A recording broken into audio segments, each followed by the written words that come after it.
Okay, my name is Commissioner Alfonso Nardi. I'm the Vice Chair of the Commission. I am hosting this evening as Chairman for this meeting.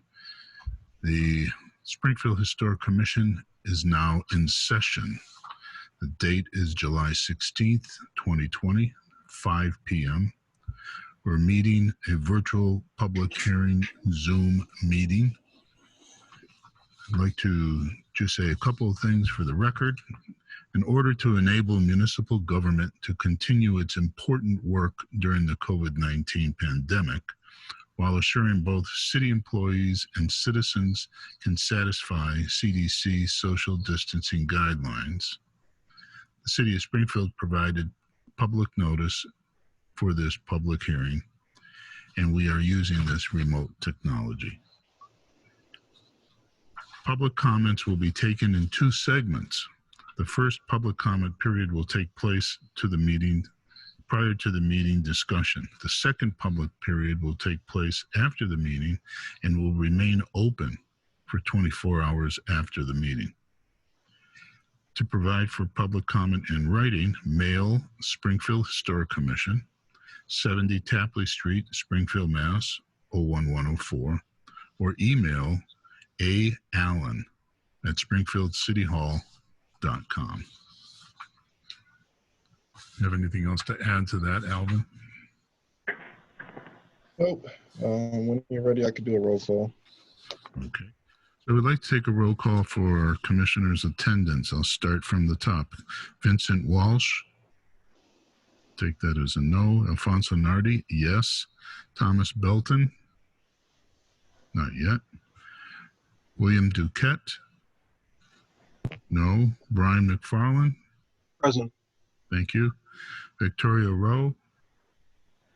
No. David Finn. Present. Thank you, Dave. Walter Kroll.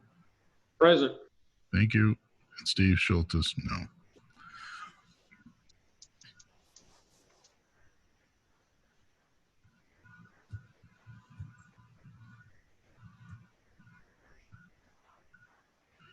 Okay, so before we start, there are no minutes to accept from what I see on the agenda, correct? And before we start with tabled items, we have a request from the property owners of 38 Riverview Street asking if they could be brought up to number 1 on the tabled items list for particular reasons that they have. And does any of the commissioners have a problem with moving them up to the top? Make a motion to take the item out of order for review.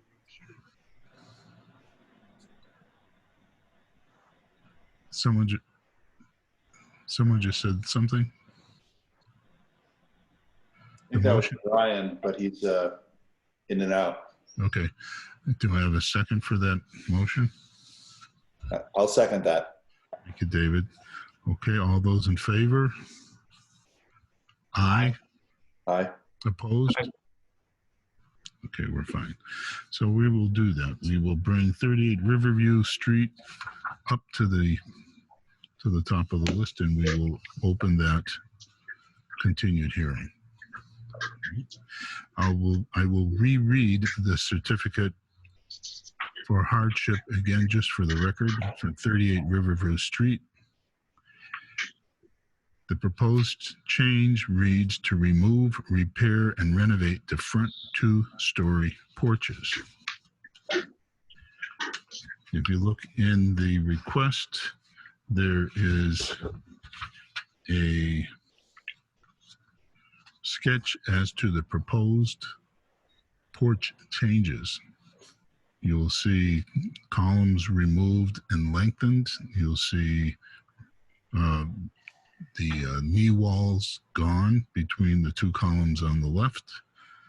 The window that shows to the right of the second floor porch door is a mistake. It does not exist, nor will it be part of the vote.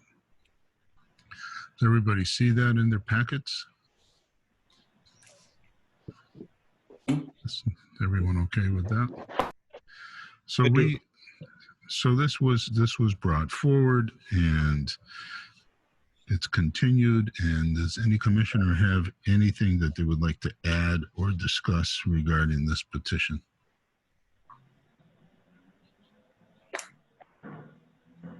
No? Okay. I will ask, since this is a certificate for hardship, I will ask for a motion to approve or deny this certificate, and then a second. Do I have a motion So moved. to deny this certificate? Walter? I think we need a motion to approve in order to have a discussion, correct? Right, with the hopes that it be, okay. So I'll make a motion to approve. Okay, thank you. Do I have a second? I'll second that. Second by David. Thank you very much. Any further discussion? Questions? Okay, all those in favor of approving this request for a certificate of hardship for 38 Riverview Street, I will ask your answer with a roll call. Alfonso Nardi, no. Brian McFarland? No. David Finn? No. And Walter Crowe? No. Okay. The motion does not pass, and the certificate of hardship will not be issued. And I would need some reason, since it's under hardship, I would need some reason to state along with the denial. Can I have that from one of the commissioners?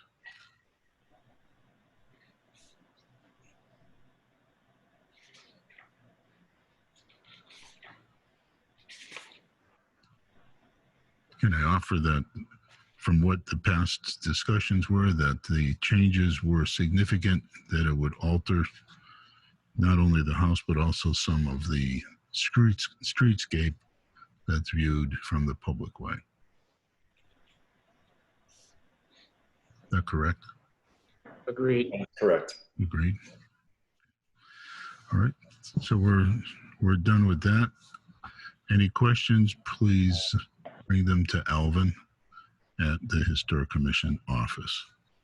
So let's go on to the next on the agenda. Now we're back up to Maplewood Terrace. As previous, I will read the certificate. This is for a certificate of appropriateness for 107 Maplewood Terrace. Remove the 5x8 shed at the southeast corner of the house and replace with a 10x14 shed in the same area. The new shed will have some color changes. The house, cedar clapboard siding and asphalt roof shingles that will approximate the color of the slate roof of the house. The shed will be made all of wood. It's not a metal shed. And there was an addenda to the motion showing the shed moved in the location further to the end of the driveway. Did everybody see that? Okay. This was discussed previously. Do we have any further discussion or questions? No. All right, do we have a motion to accept and issue the certificate of appropriateness for 107 Maplewood Terrace? So moved.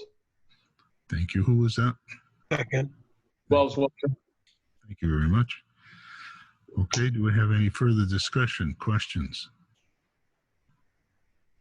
Okay, I'll take a roll call vote to approve the certificate of appropriateness for 107 Maplewood Terrace.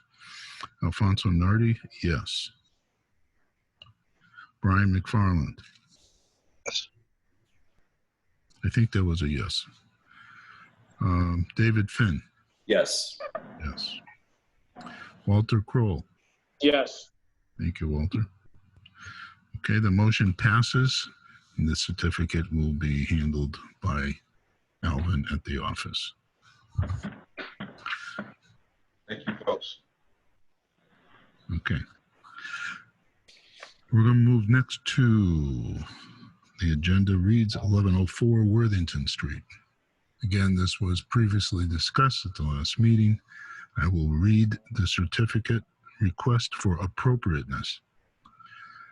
For 1104 Worthington Street, they propose to install a 7x4 wrought iron gate at the Worthington Street side of the property. It would be fabricated in two sections that would open inward and make them match the existing fence with scrolls and painted flat black.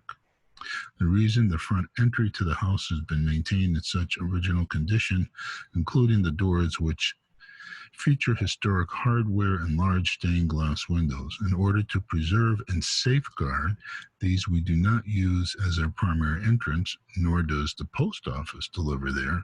The gate is intended to discourage third-party delivery and services and callers from attempting to use that entryway. So there was discussion, and we did receive a photograph. I think you might all have seen it in your packet, where they're trying to replicate what was there. And do we have any other further requests or information from any commissioner? Nope. Okay. So do I hear a motion to accept and issue the certificate of appropriateness for So moved. Worthington? Thank you. Second, please. I'll second that. Thank you, Second. David. Thank you. Okay. Any further discussion? Nope. I'll take a roll call vote.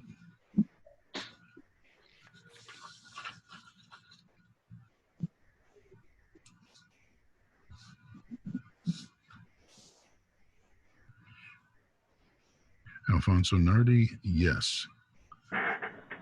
Brian McFarland, Yes. thank you. David Finn, Yes. thank you. Walter Kroll, Yes. thank you, Walter. Motion passed unanimously. The certificate will be issued, and we'll bring it back to the office with Alvin. Okay. Thank you. Thank you. Okay. Let me move some paperwork around.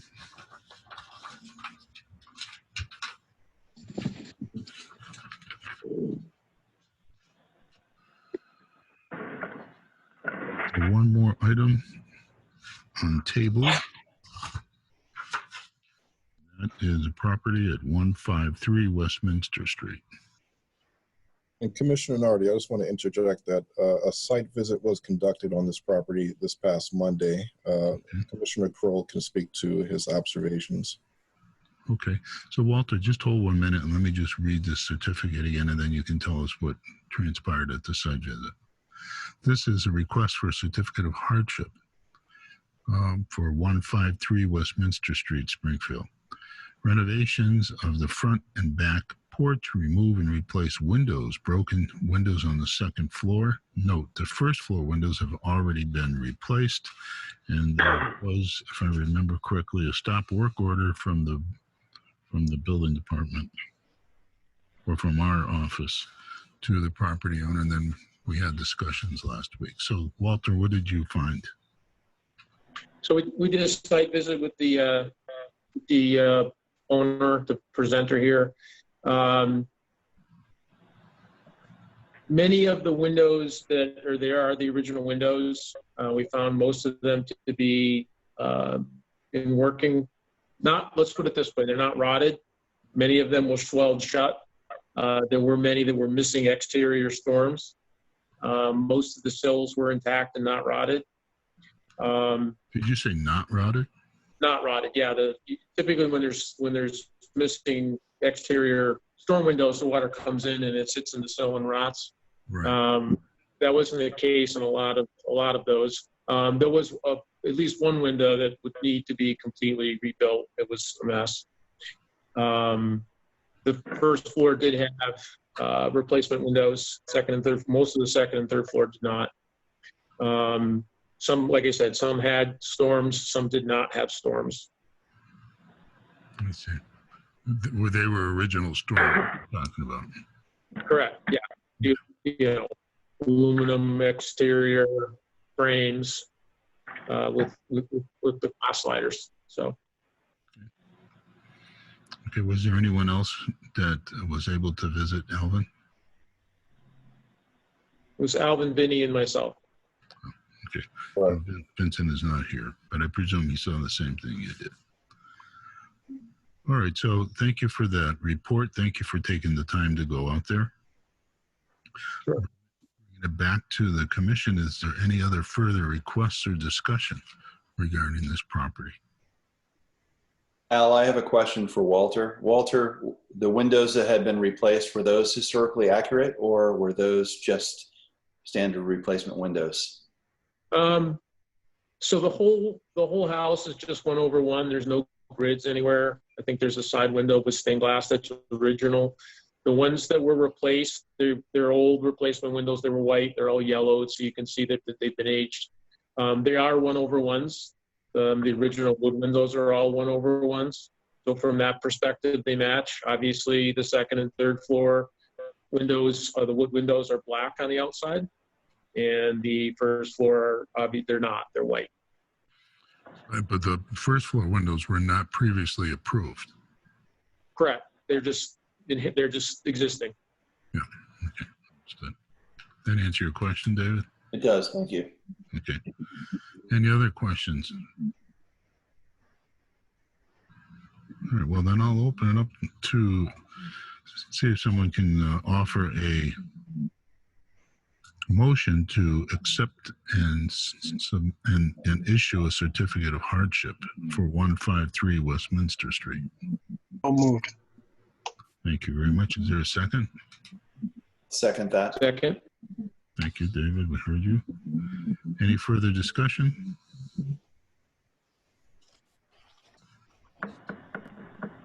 Okay, so then I'll take a roll call vote. Alfonso Nardi, no. Brian McFarland, Abstention. abstention. I'm sorry, commissioners. I just want to back it up real quick. So the motion is for, I guess there should be two motions because you have the windows and then you also have the porch. I just want to make sure that you guys. Yeah, I think we're just talking about the windows at the moment, but thanks for the clarity. Okay. Yeah, we're talking only about the windows in this particular motion. Yes, sir. Just the windows.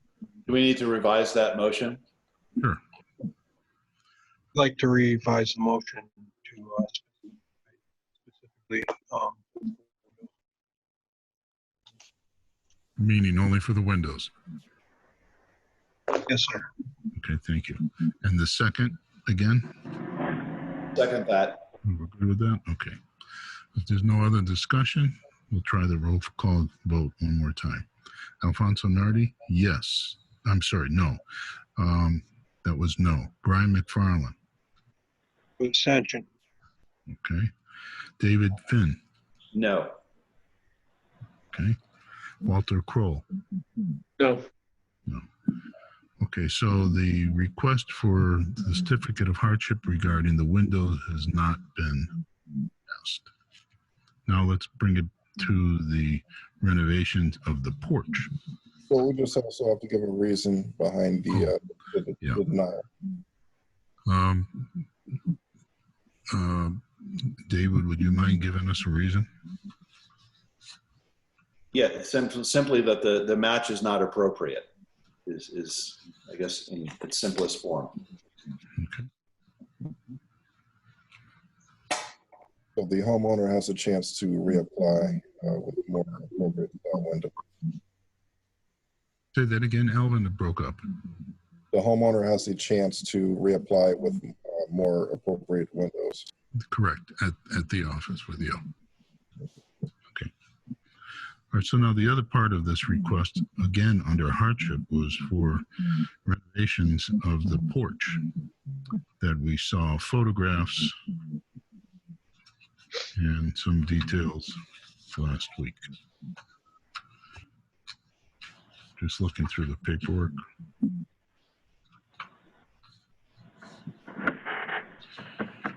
Alvin, could you I'm sorry, Alvin. Walter, when you went to the site visit, did you have any comments regarding the porch? Well, the porch was done. The decking was replaced. The front baluster rails were still the original, which looked great. The railings to the stairs were wood. I think those were the ones that were maybe in question as far as appropriateness.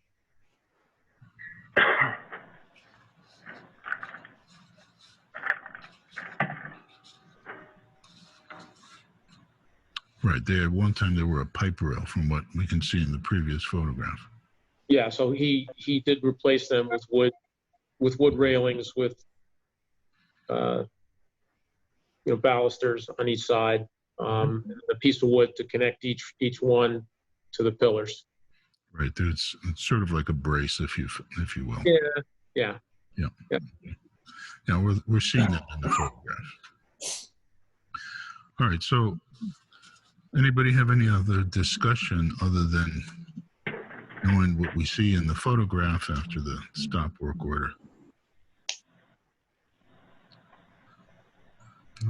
Thanks for the report, Walter. I'll bring it to the commission. Is there someone who would like to offer a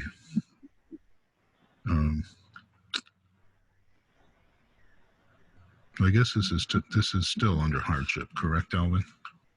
Yes, it's under hardship, but you guys can ask the, I don't know, however you want to go about it, you can transition it to appropriateness if necessary. Right.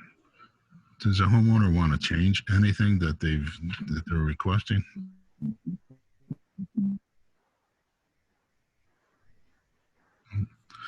Okay, so do I have a motion to accept and issue a certificate of hardship for the porch renovations, including the rails on the stairs that we just heard about? I'll make a motion to accept the application of hardship for 153 Westminster Street in regards to the porch renovations. Okay, do I have a second? Second. Thank you, Walter. Any further discussion, questions?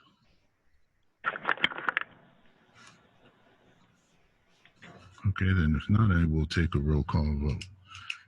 Councilor Nardi? No. Brian McFarland? Brian McFarland? Abstain. David Finn? No. And Walter Kroll? No. So that also does not pass. David, would you mind giving us the reason for the denial? Again, similar to the windows, that the replacement alternative is not an acceptable historical representation of what was there. Okay. Okay, thank you very much. That completes the tabled items from our previous meeting, and now we have 3 public hearings to move onward to, unless anyone has any questions. Okay, the first of the public hearings is for 166 Forest Park Avenue, 98 Randolph Street, replacement of windows. And I'm sorry, Commissioner, not to cut you off. yes. We have Tom Belton on the Zoom. He's under unknown. He is asking that his mic is unmuted. Okay. Just putting that out there to the Focus Springfield folks. All set. Maybe we can get, there we go. There, Tom, you can hear us? Yes, I can hear you. Can you hear me? We can. You sound great. Okay, sorry for being late. I was having problems getting in here. Understood. Not a problem. Thank you. Thank you for coming. Recognize Commissioner Belton is present.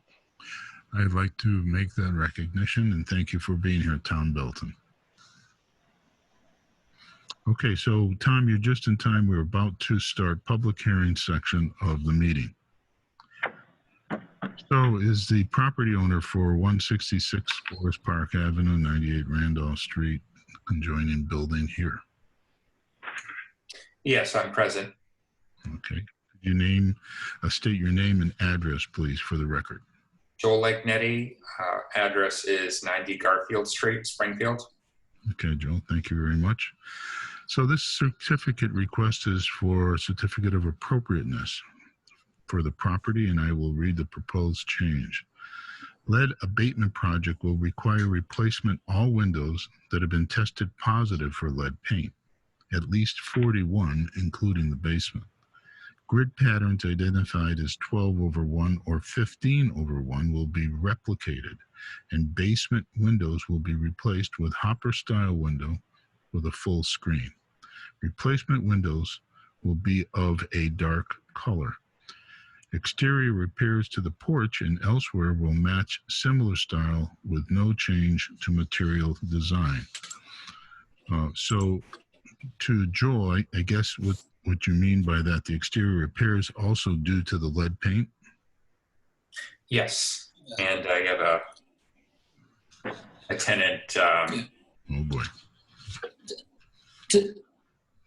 If I might jump in here, Commissioner, this is Michelle Greaves on behalf of the homeowner representing the Office of Housing. This is another one of the lead abatement projects that the city is supporting.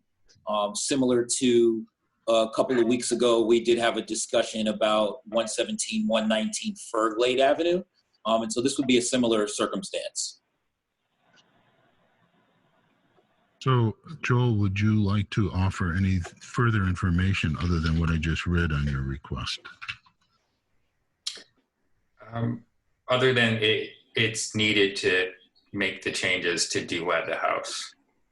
And as far as my understanding is that the proposed changes would be acceptable, keeping within the flavor of the historic as much as possible.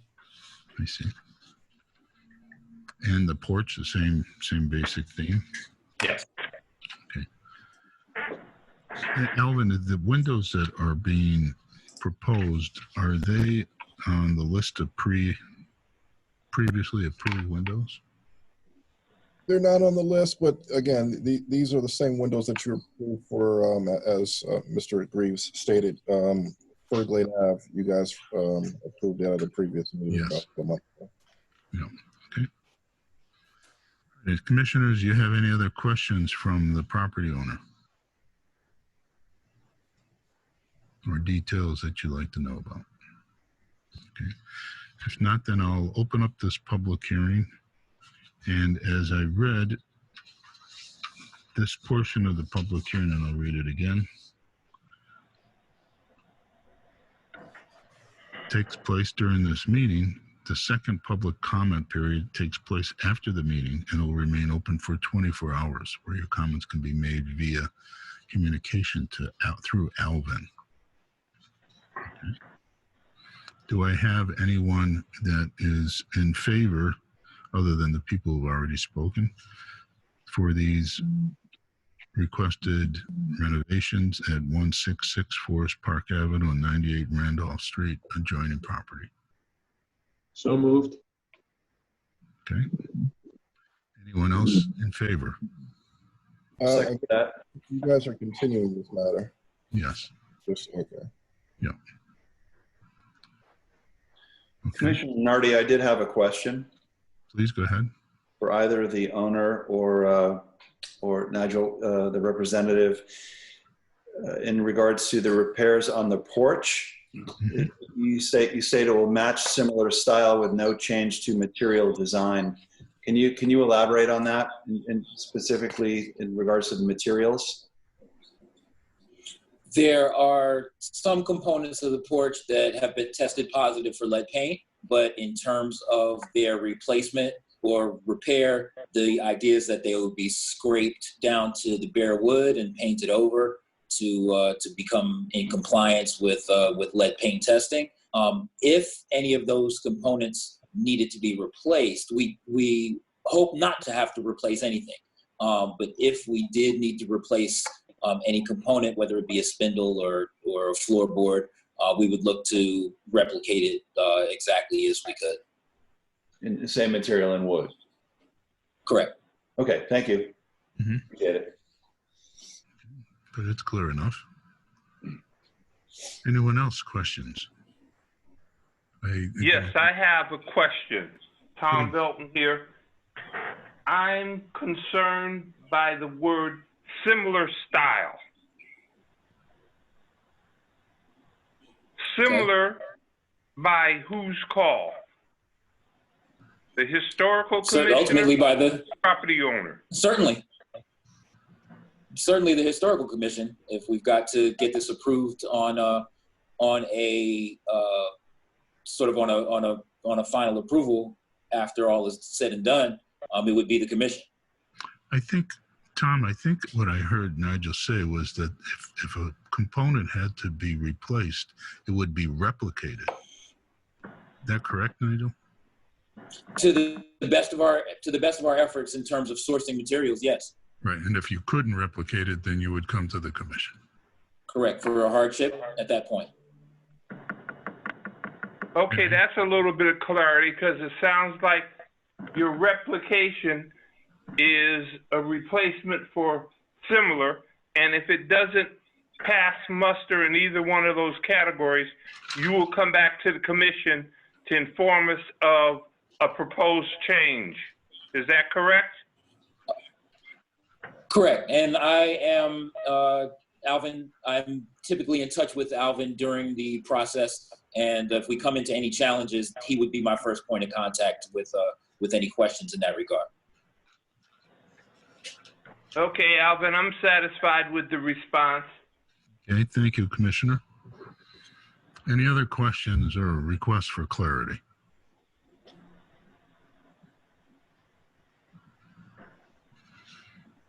Okay, though, so since we will be continuing this, I would hope to get a motion to continue this property and this hearing from one of the commissioners. Moved. Thank you very much. A second. Second. Thank you, Tom. Although, any further discussion? Okay, I'll take a roll call vote. Alfonso Nardi, yes. Brian McFarland, Yes. Tom Belton, Yes. David Finn. Yes. Thank you, David. Walter Kroll. Yes. Thank you. Okay, so we will continue this and move on to the next agenda item. Thank you, commissioners. I'll excuse myself. I appreciate your time. Thank you. Thanks for coming. Thank you. Okay.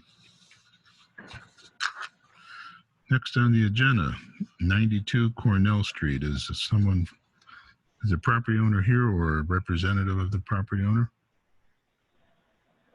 92 Cornell Street.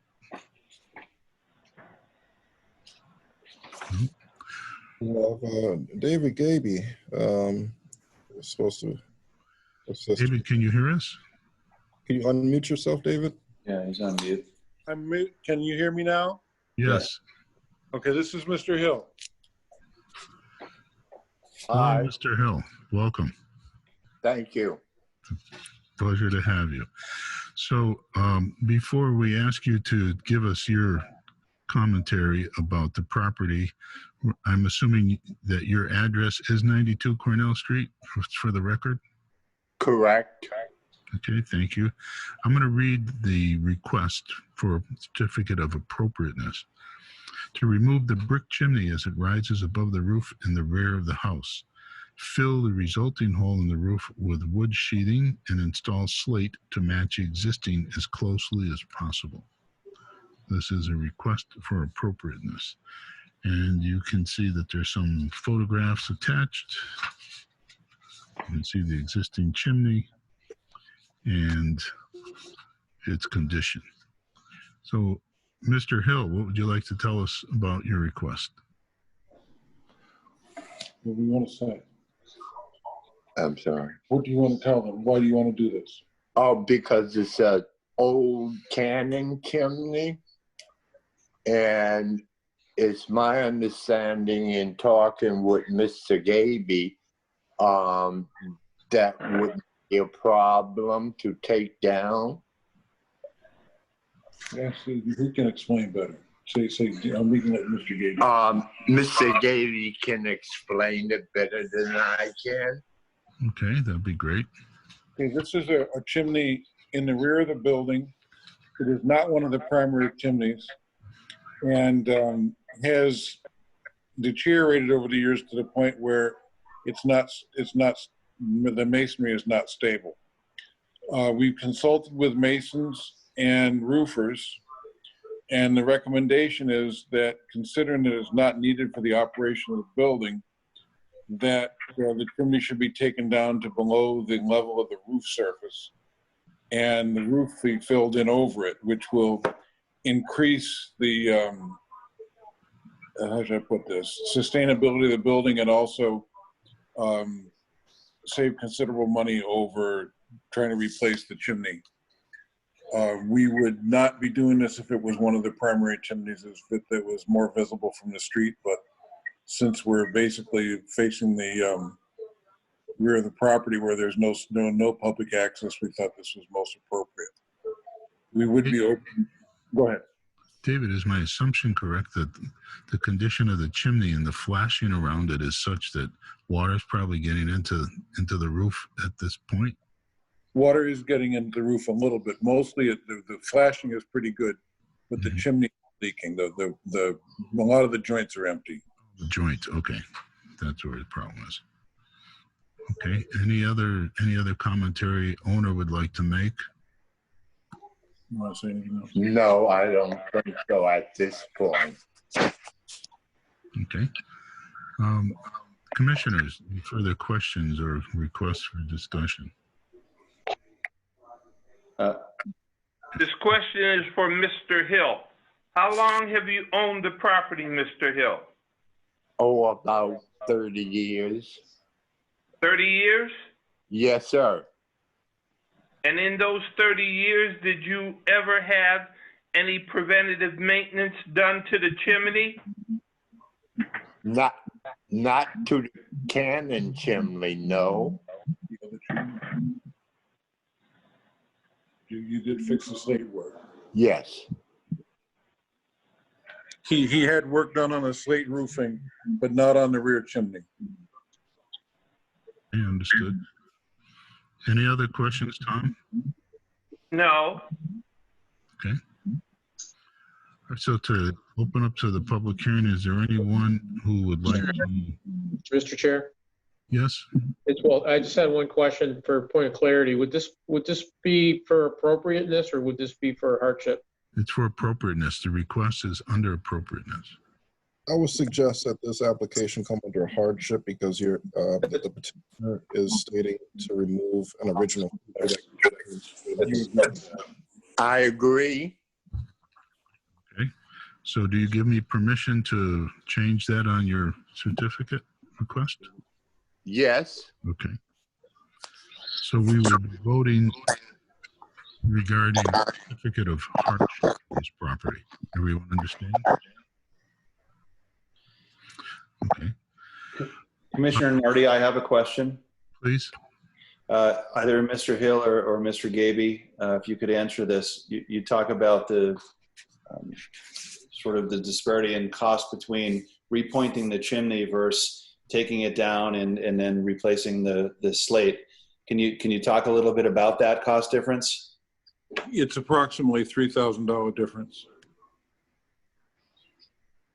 And the replaced slate, those would match or match to the best of the ability? The installer says, is a fellow named Marchetti, he had it with him and it pretty much matches the roof. He feels that this is a roof that is, quote, good for another 100 years. So we will be restoring, or we're putting in motion the restoration of the slate roof as part of the same project. So you've identified donor slates? Yes. Okay, or source for them? He has some with him in his truck when he came through. Okay, And when you talk about this is in the rear of the building, and it's hard to tell from the photographs that I have anyway. What percent of the chimney is visible from, say, the streetscape? Maybe 10%. So maybe just the cap area. Right. You can see, if you're standing on Cornell Street, you can see that there's a chimney back there. If you're standing behind the house, you can see it's a relatively tall chimney. Okay. Commissioners, in your packet, I took pictures standing from the public way showing the chimney. I circled it on your pictures. Yeah. Okay. I got that. Thank you, Alvin.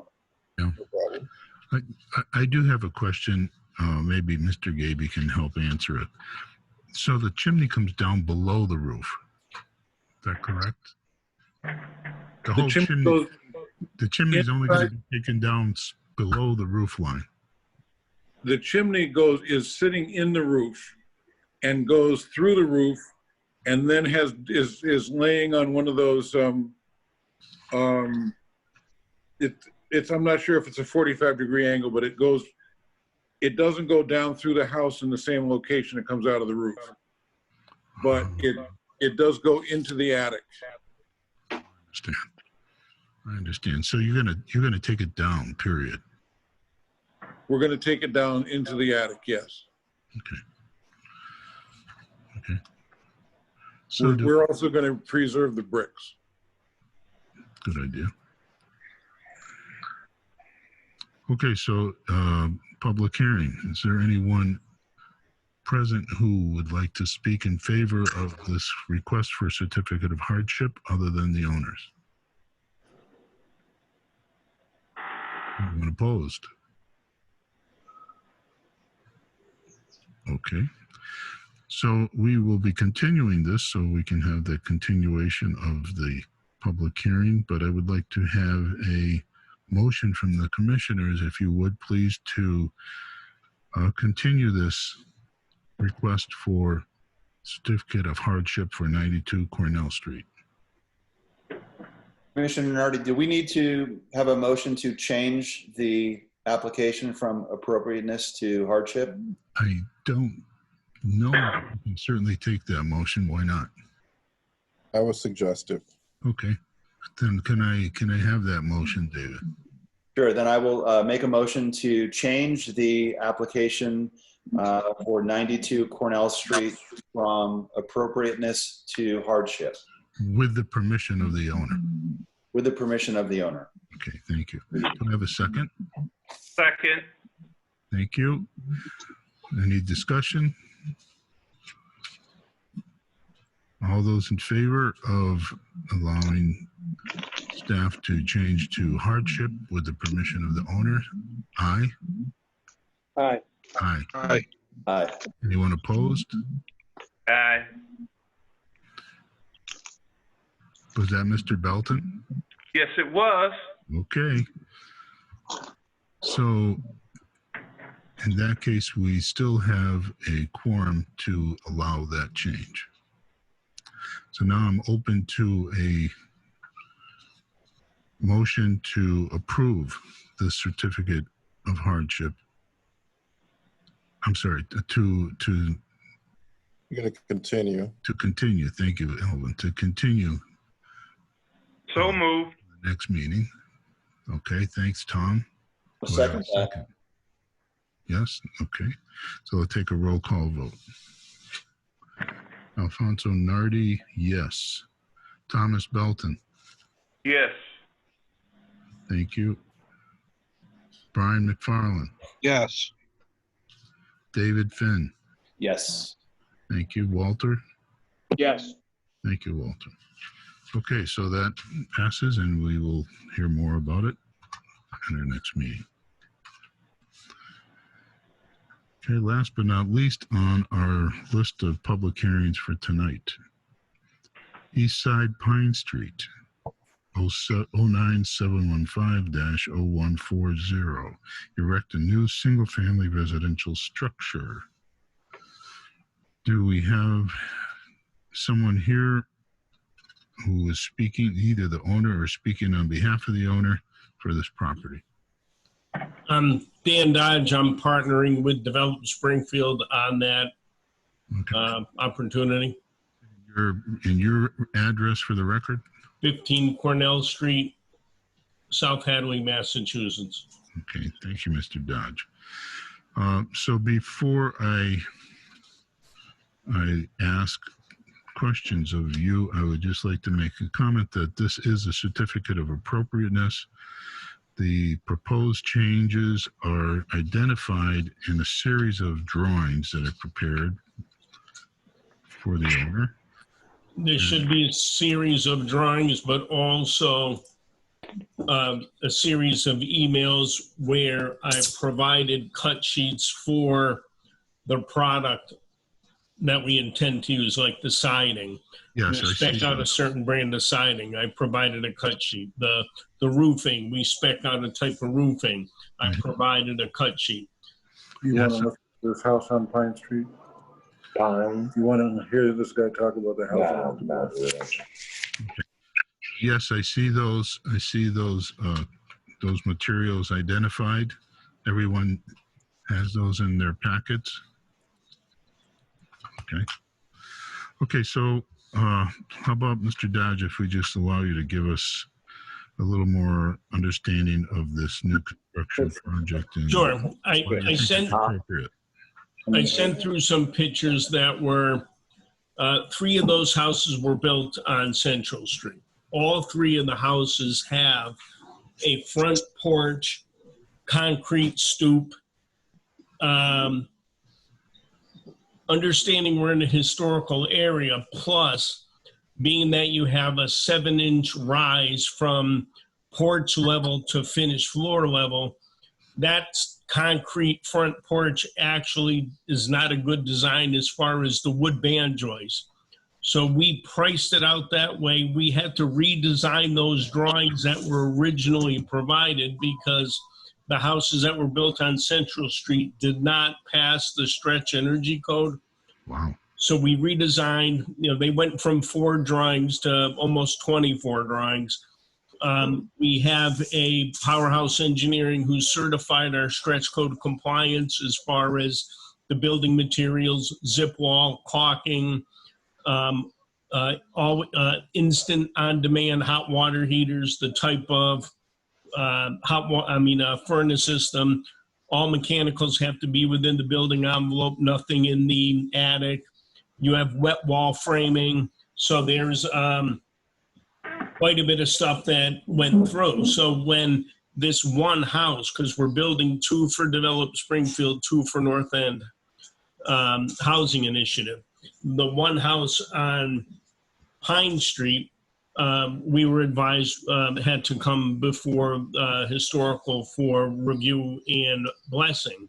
So one thing that we didn't like about the existing houses anyways is it was all one style siding. We had all wanted the dormers to be clapboard style siding. We do like the white trim pieces, which when you go around the existing neighborhood anyways, when you do find a historical house, it does have the white trim and it does have the nice hardwood siding. So we're trying to accent that. And by going with the stick framed porch versus a concrete slab, if you will, we were gonna use the lattice board. You're gonna have, same character that you would have in the community anyways. I was asked to provide details of the fascia and the soffit. That is all going to be your standard fascia vented soffit material, accenting the roof and, just giving proper termination for water flow. And again, one of the things I said earlier in our earlier back and forth email dialogue, which led to this meeting. I apologize that no one showed up at the last meeting. The reason why we're using pressure treated decking and not tongue and groove is these homes are being built with the City of Springfield Homes Fund. They are being sold to families with low to moderate income at a discounted price. The City of Springfield then pays us a fee to bridge the gap. The only reason why I bring that up, and the only reason why I think that this is very important, if I was selling this house for what it's truly valued at, I'm clearly going to get a lot more. The person who is going to buy this is low to moderate income. If we have historic elements, tongue and groove flooring, tight joints, we're creating right away a maintenance program. Exactly what happened, and everyone on the historical committee agrees, or not agrees, is aware. We did a porch on, I think it was 74 Fairfield Street for the Springfield Museum, Ted's house.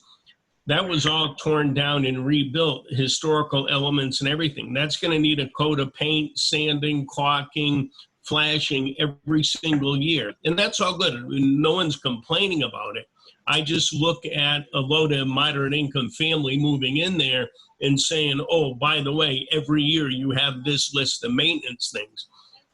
Having coming from a family of 8, and I'm the baby, and we lived on the corner of Forest Park and Maplewood Terrace, beautiful house.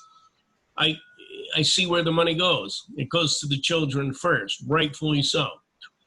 So getting back to my point, the pressure treated components are structural grade. Nothing can be closer than 8 inches to grade, which is a change from 780 CMR. We now follow the IBC 2015, which changed it from a 7-inch elevation to an 8-inch elevation. And we would like the wood deck to be the standard 5/4 by 6 with a nail gap between to allow proper drainage. You can still have hardwood columns and balusters and wrap the columns with vinyl, but because I'm not a big fan of vinyl. It looks great. After 1 year, it's green. In the wintertime, if you hit it and it's not reinforced, it shatters. So we would do pressure treated columns, and we could do a vinyl wrap, which gives it the meat. And the balusters and rails between the columns could be, hardwood rail. Mr. Dodge, let me just interrupt you for a minute, just to make sure I'm understanding. This pressure-treated lumber that you're talking about is painted anyways? No, not painted. It's just going to be regular. I mean, just for a lack of better words, to give everyone the picture, I'd buy it at Home Depot or Bullard's or Kelly Fredette, wherever I'm buying the bulk of my lumber, because I have to stick frame the front porch. The ceiling, however, will be beadboard, but then I also have a rear porch. Okay, so you can't do anything to a pressure-treated material anyways for a year or more. For one full cycle. Right. So if you started in the fall, you would have to wait until the following winter, which you wouldn't do, so the following spring. You need one full cycle. Right, so you're not doing anything to prevent the buyer from stained ceiling or something, or whatever, after the full cycle is. No, because the columns can be wrapped with vinyl, and that's just a wrap. Nothing would have to be done. The pressure treated wood would finish curing within the wrap. As far as the balusters and rail system, that would need just a coat of Benjamin Moore. You probably buy 2 gallons, and they would, any homeowner, if you have a pressure treated deck, you do your deck anyways. Otherwise, you're power washing them every 3 years, and then you start replacing decks. So if you seal it every other year, the deck off the back of my house is almost 20 years old. It looks like it's brand new. Okay. Can I ask one more question? Sure. Under the list of materials, if I remember correctly, that Tamco 20-year shingles, Virginia slate, that's the stuff that really does look like slate, if I remember correctly, right? It's an architectural shingle. It just has it's not just a 3-tooth or a 4-tooth. I don't know how to describe it, but it has the steps in the shingles. Yeah, it has some thickness to it. Yes, it does. Yeah, Because it is almost a double in those areas. Right. Because again, it's not a sheet. You have that second tooth up above, if you will. Yeah. Okay, is there anything else other than, we've been looking at the drawings, anything else that you want to add before the commission has any other questions? Okay, so commissioners, do we have any questions or? Yeah, Commissioner Belton here. Go ahead, Tom. On this new construction, can you talk about the massing on this compared to the typical house on Pine Street? Is this going to be equal to or similar in height, or is it going to look dwarfed? It is not going to be as high. There's one Victorian down the road. The house to the right of us is not, it doesn't even go with the character that you're trying to preserve. The house to the further left is a taller Victorian. It will not be that height. Okay, but it will be similar in height to the house adjacent. If you hold, oh yeah, it'll dwarf the house adjacent. If you hold on a second, I have the drawings. I'll pull up the cross section and I'll let you know the true height. Yeah, I think what Tom is asking is, you know, we're thinking about the streetscape. So it's not as though you're building this one small little dinky thing that's in the middle of these larger homes. Correct. 17, 18. And I think too, hold on. It'll be 27 feet from grade to the ridge. If you look in the packet, there's examples of the houses that surround it. The 27 feet is 2.5 stories. Which you have a 2-story. The foundation sticks up 8 inches above grade. I mean, 1 foot above grade. Then you start your framing. Then you have 2 full floors, and then you have your roof pitch, which is 6 and 12. Which in the 6, I'm sorry, I apologize. It's a 9-12 pitch. So the 9-12 pitch alone gives you another 8 foot 11.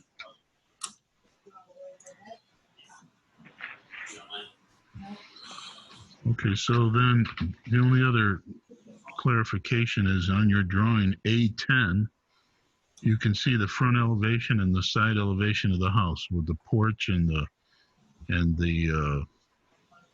Correct.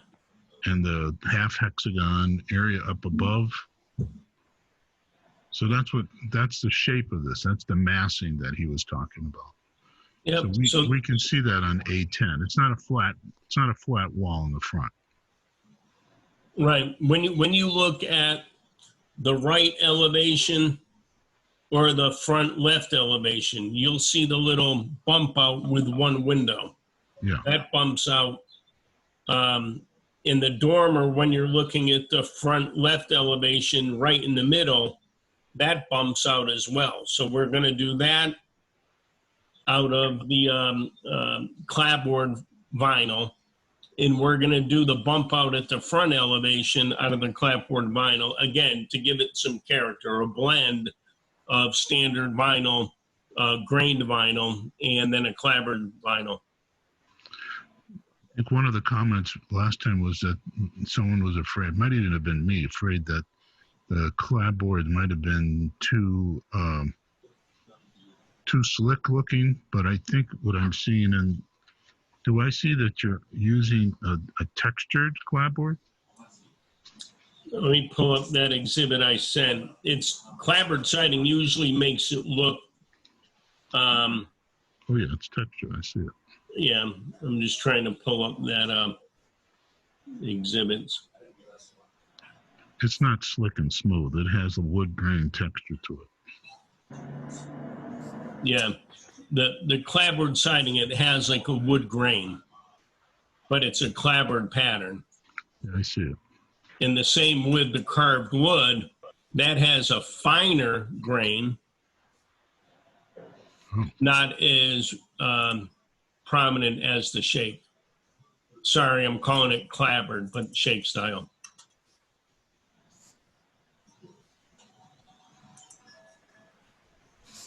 Okay. Any other questions, commissioners? Yes. Go ahead. On 10, with the right side elevation, if I look at that, there's only 2 windows and a door on that side of the house.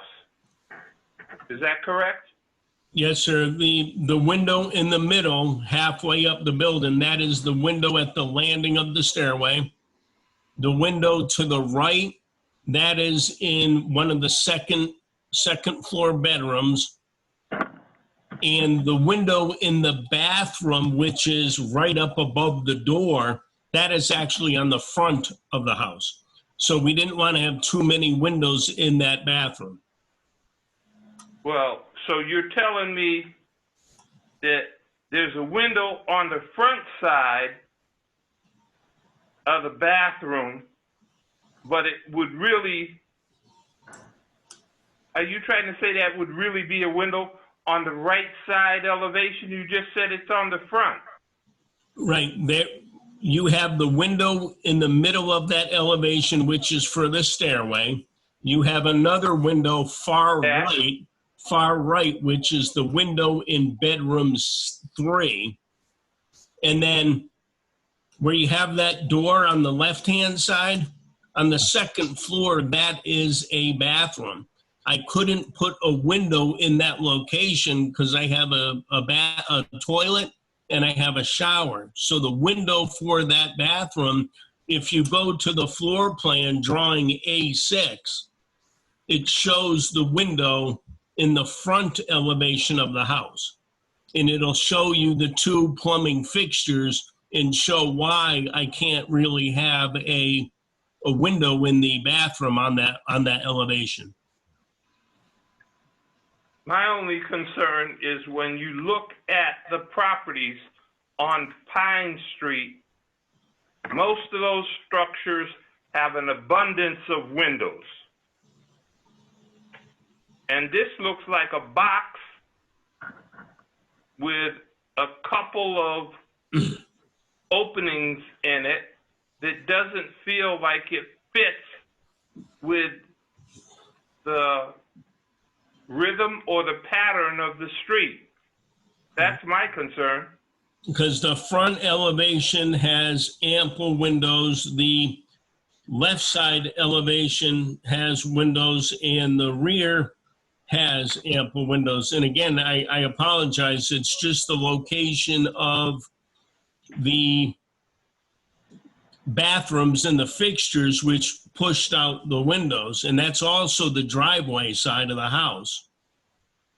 But you will have, because when this went out to bid, we pulled that front porch concrete and we have it stick framed. Also in your package, you should have a picture of the shed roof that we're going to build over that side door. And again, just to show treatments and everything, you'll see the back door entry roof. And it's of that era. It's exposed lumber. Okay, I'm just on the windows. Oh, understand. That's all I'm concerned about, because will it fit with the pattern or the rhythm of the street? Or will this look out of place? Because as you go down Pine Street, most of those structures, if not all of them, have an abundance of windows. All I can say is the house to the right of this, it will far exceed that house. And then the houses to the left of this, it's a totally different style house. So it is, to your point, I see what your point is, but it is a different character of house. Yes, I know your structure, and if you look at the one to the right going down Pine Street, it's a smaller structure altogether. Correct. And it has less windows. But if you look at the one to the left, going up Pine Street, there's an abundance of windows there. And if you look at the structure right across the street from it, there's an abundance of windows in that structure.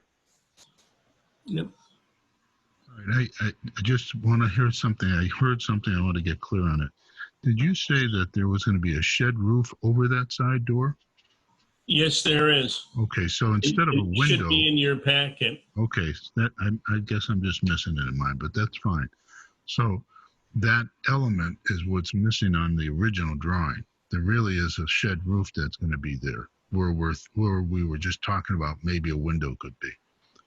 And the other comment that I think I heard is the other house down the street is much larger than this house. So it's going to give me more room to put windows than not. So it really has, I don't think it's fair to compare number of windows for number of windows. We need to compare number of windows for square footage, because you can only put so many windows architecturally in a room, or else the room becomes useless. The house to the right of ours, yeah, is again a completely different style. There, it's on the corner of Pine Street Court and Pine Street. Then you have the open lot. Then going far left, you have one house, and then you're in the industrial area. And then you have a 2-family across the street from us. And then another nice, big, beautiful house, yellow with all the white trim that I was talking about, and the wood railings and everything. Everything that we're talking about putting on our house, it's on that house across the street in yellow. It's a beautiful house. You mean the house on the corner of Maple Court? Let me go to the street view. Yes, sir. It's a beautiful house. Okay. So I just have one more detail, if you don't mind. What's the size of your corner boards? 4 to 6 inch. Oh, so they're not the 2-inch vinyl. No, sir. Jobs. Okay. No. It's hard to tell that from this. And the only reason why I say 4 to 6 inch is the carved wood siding, and when you have the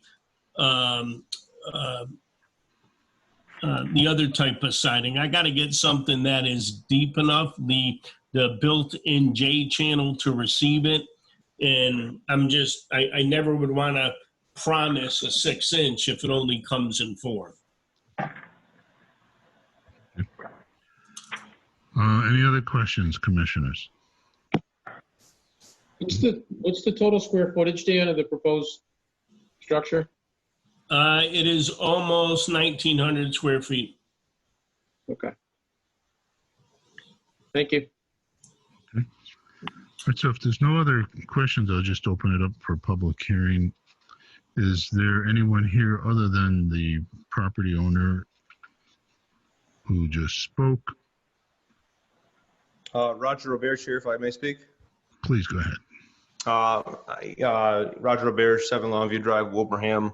Obviously involved in local preservationists and historical preservation. I just want to say I'm here to speak on behalf and in support of this proposed redevelopment. You know, what we have here is we have a long-term vacant lot. And I think what we have is we have a beautiful integration of some character details to a new construction home that will be a wonderful place for an owner-occupant to here live in Springfield in a historical neighborhood. This isn't a cookie-cutter house. This is a well-designed, well-built, well-insulated, beautiful home. A lot of care was put into its design to make sure that it does fit into the neighborhood as best as possible, with all things considered, stretch code and all code compliance issues. I can tell you the house next door at 207 Pine Street, I actually used to manage that. That house, that's a 3-family home. It's a very large home. It is taller. It does have more windows. But, you know, like I said, I don't think you can compare, you know, a large 3-family, 3-story to what we're proposing here. I do believe I've reviewed the design documents, and I think it fits in beautifully in the area, and I think it's a great proposed reuse of you know, this lot here. Okay, thank you. Is there anyone else in favor? Is there anyone opposed? Okay, so we'll continue this as we said previously, but I do need a motion from one of the commissioners to do so for the certificate of appropriateness for East Side Pine Street 140. So moved. So I have a second. Second. Okay, thank you very much. Any further discussion from commissioners? Okay, if not, then I'll take a roll call vote. Alfonso Nardi, yes. Thomas Belton. Yes. Thank you, Tom. Brian McFarland. Yes. Thank you. David Finn. David Finn. Thank you. We didn't hear you, but I think your mouth says yes. Sorry about that, Al. Yes. Yes. Okay. Walter Kroll. Yes. Thank you, Walter. All right, so that passes. Thank you very much for all your explanations. And going down our agenda, we don't have anything under preservation of historically significant buildings, nor do we have any other matters properly before the commission. Is that correct, Alvin?